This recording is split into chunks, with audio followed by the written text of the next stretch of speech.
Ciao. 93 KHJ, Double Golden. Color teeny, as they say, although that's for video. Also, they don't say it. That was just a Tom Snyder thing, I think. But I think I got permanently banned from Apple ever being invited to an invite because I sent an email to Tim Cook and I said, is there a place I can listen to your interview of On Kara Swisher's Sway? I'd love to, but unfortunately she tracks listeners and I don't have a way to opt out. Yeah, that's probably why you weren't getting invited. I mean, no offense. Yeah, but I don't know. Rob Walch is here with us, everybody. Rob Walch, host, of course, of the feed, co-host of the feed. That's another one. How many shows are you actively doing right now? I would say actively right now, 3. 3, okay. Let me ask you another question really quickly, because I was talking to Adam Christensen about this a couple of weeks ago. Oh, wait, no, there's a 4th one. Okay. I forgot about it. All right. Meta Monday Murdercast. Okay. Which is true crime podcast where I track down a serial killer who only kills true crime podcasters. And he does it with a Harry's Razor on Monday mornings.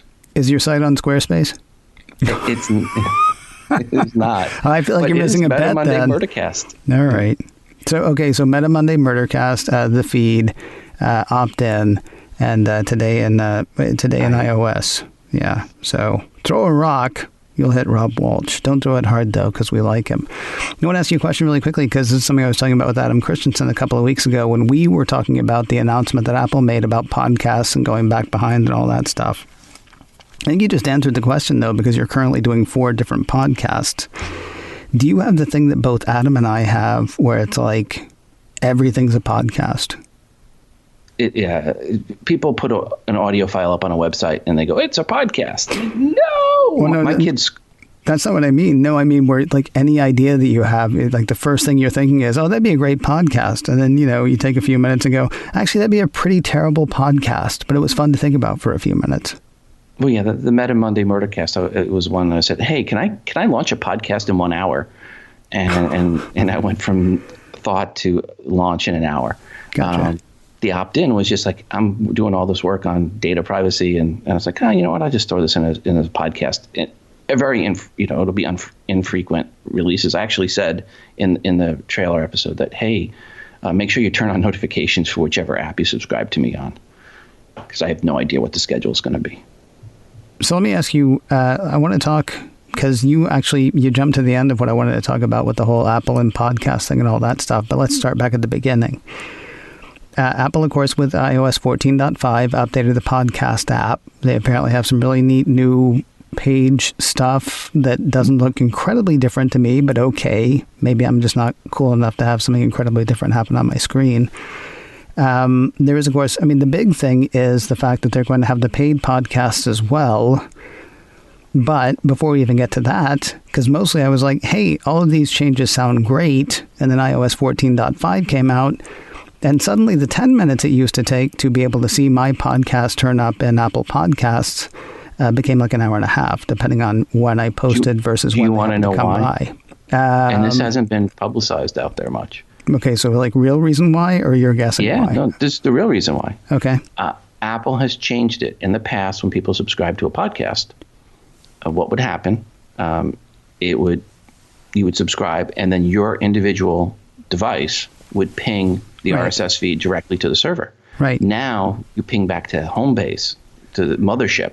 Right. Apple updates. So this is a problem. So when there was podcasts were getting removed from Apple Podcasts, there was a bug when 14.5 came out. Some shows were disappearing. When those shows were disappearing, people that were subscribed to your podcast weren't getting the updates. When you released a new update. And they didn't get the updates until the podcast came back in the Apple Store.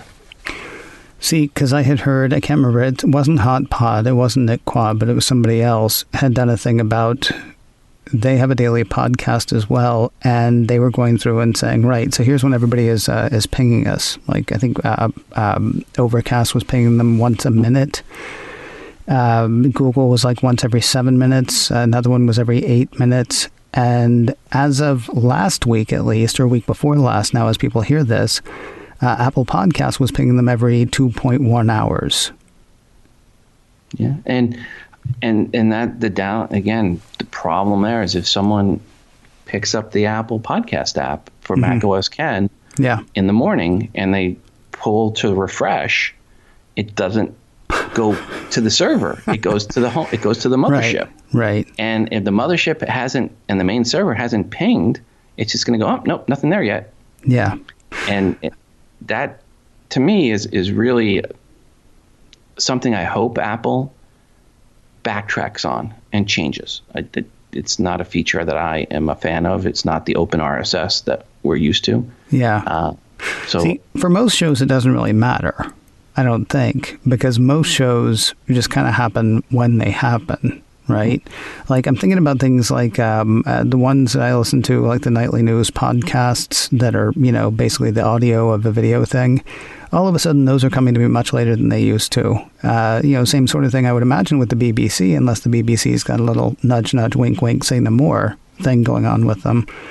I will tell you honestly, it has made me a better, healthier person, because I used to think, well, I want to try to get the show out by a certain time, but if it's, a few minutes late, that's not a big deal.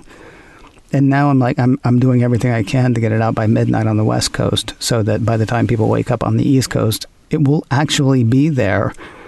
Because, the whole Apple thing now is, it feels kind of, it feels bogus. It feels like having the rug yanked out from under you, to me. Yeah, and I've told folks that I talk with on Libsyn Pro, where I manage a bunch of enterprise accounts. I said, if you're releasing at 5 a.m, change it to 3. If you had to schedule it, if you were scheduling it, and some people have episodes done weeks in advance, and I go, if it was 5, go to 3 in the morning. Which, is a drag if you're actually, I used to stay up to 3 to do it. But now, like I say, it's, hopefully it's making me healthier. I'm actually getting a tiny bit more sleep now because I'm making myself do stuff in the daytime. So who knows? Apple may have actually saved my life or something.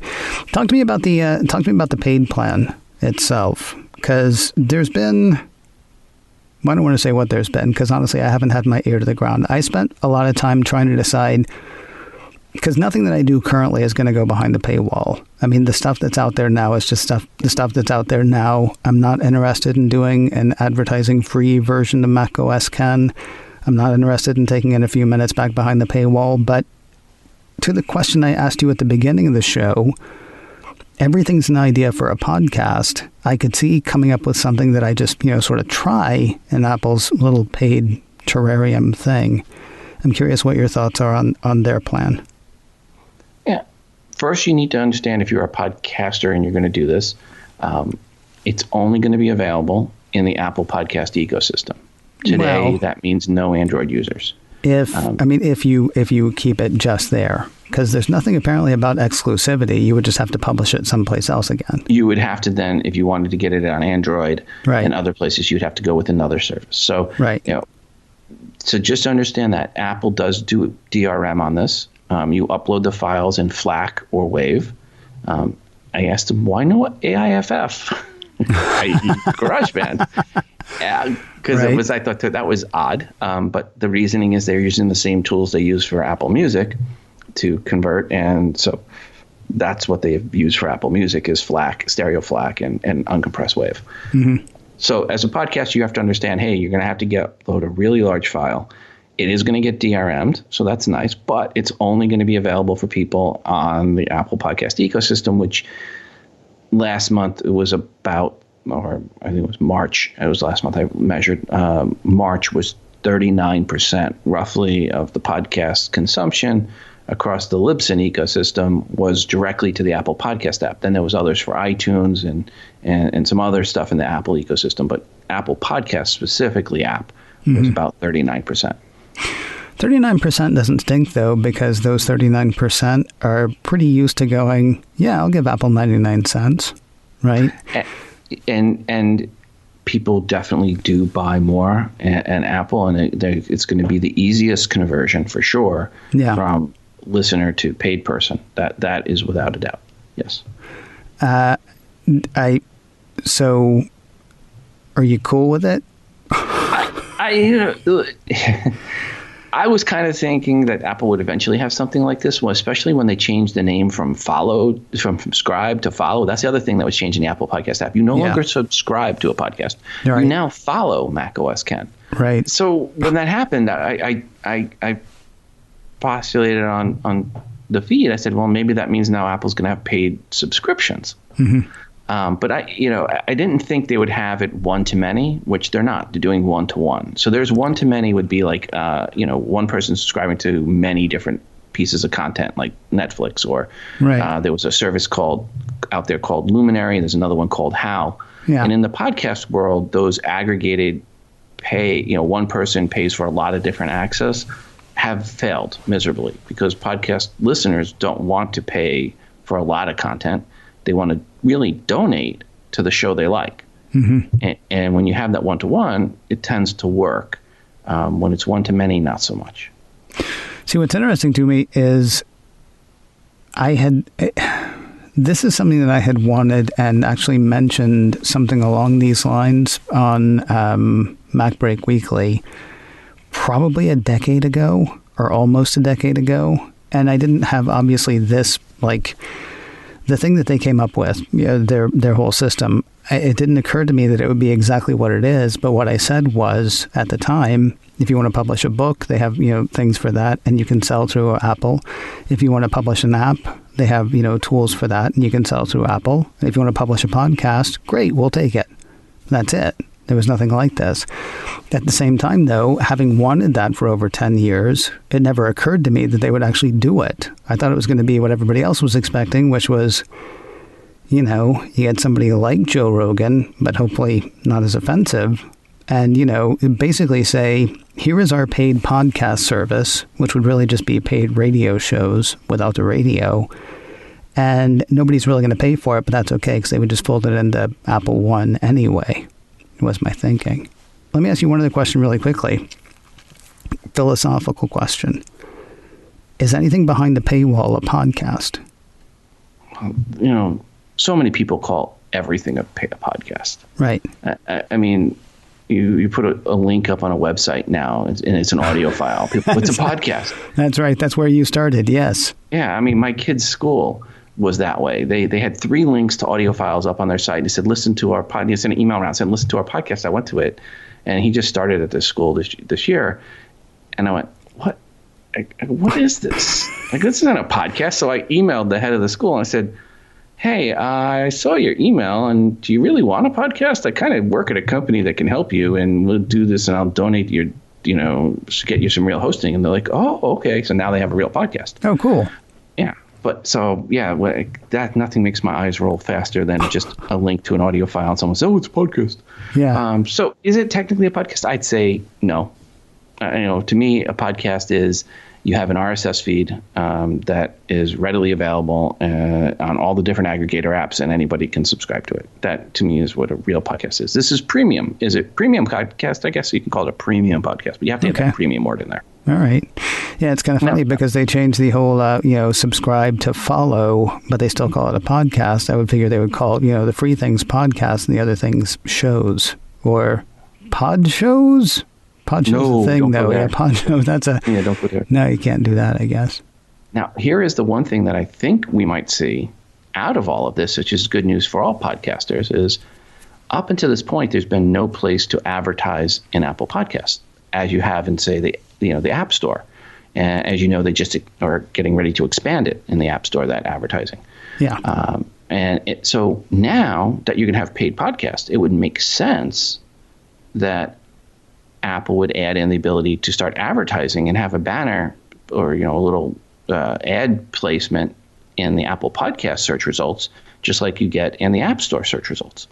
So let's see if they do that. And then I would assume you have to get the $20. There's an account you have to get with Apple to register at $20 a year. Yeah. But if you're going to buy ads, what's a big deal about $20 once a year payment when you're going to spend money on ads to promote your show? Which would be great, because if we can get where Apple has ads and people can actually pay, maybe they'll stop paying those people $5 in Bangladesh to rate and review their shows, and people can actually do real advertising.